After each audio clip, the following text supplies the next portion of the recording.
ایک دن سلطان نور الدین زنگی چوگان کھیل رہا تھا کہ اس وقت ایک سپاہی اس کے پاس آیا اور کہنے لگا کہ حضور محترم قاضی صاحب نے آپ کو ایک مقدمے کے سلسلے میں اسی وقت عدالت میں طلب کیا ہے۔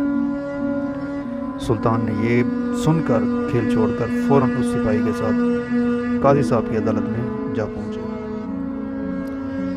تو قاضی صاحب نے اس شخص کی طرف اشارہ کر کے کہا کہ اس شخص نے آپ کے خلاف ایک مقدمہ دائر کیا ہے۔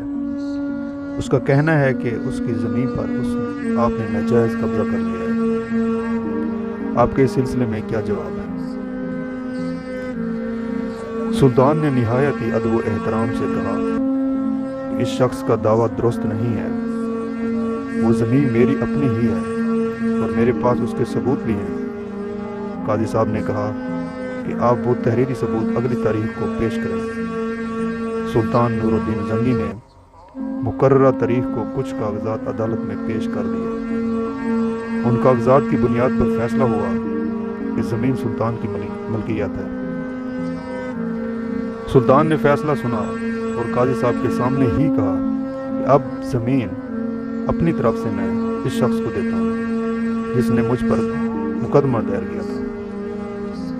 کسی نے کہا کہ حضور محترم، جب آپ نے یہ زمین اس شخص کو دینی ہی تھی تو مقدمہ لڑنے کی کیا ضرورت تھی؟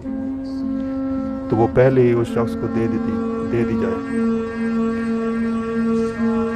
تو اس شخص کو دینی تھی تو مقدمہ لڑنے کی کیا ضرورت تھی؟ تو وہ پہلے ہی اس شخص کو دے دی ہوتی۔ سلطان نے جواب دیا کہ اگر میں عدالت کے فیصلے سے پہلے ہی زمین اس شخص کو دے دیتا تو لوگ کہتے کہ میں واقعی اس زمین پر ناجائز قبضہ کر رکھا تھا اور عدالت کے ڈر سے میں نے قبضہ چھوڑ دیا۔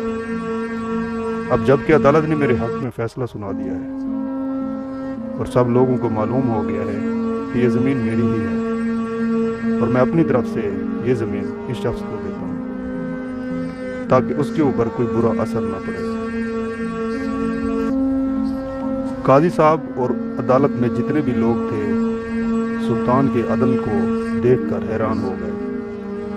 کیسے حکمران تھے کہ وہ لوگ انصاف اور عدل کو اپنا فرض سمجھتے تھے، مگر آج کے زمانے میں پاکستان کے طاقتور لوگوں پر جب ایسا وقت آتا ہے تو وہ قانون کی پیروی نہیں کرتے بلکہ جرم کرنے کے باوجود اپنے آپ کو بے قصور ثابت کروا لیتے ہیں اور قانون کا مذاق اڑاتے ہیں۔ کاش ایسے حکمران ہمارے ملک میں آ جائیں جو سلطان نور الدین زنگی کی طرح عدل و انصاف کو مقدم سمجھیں۔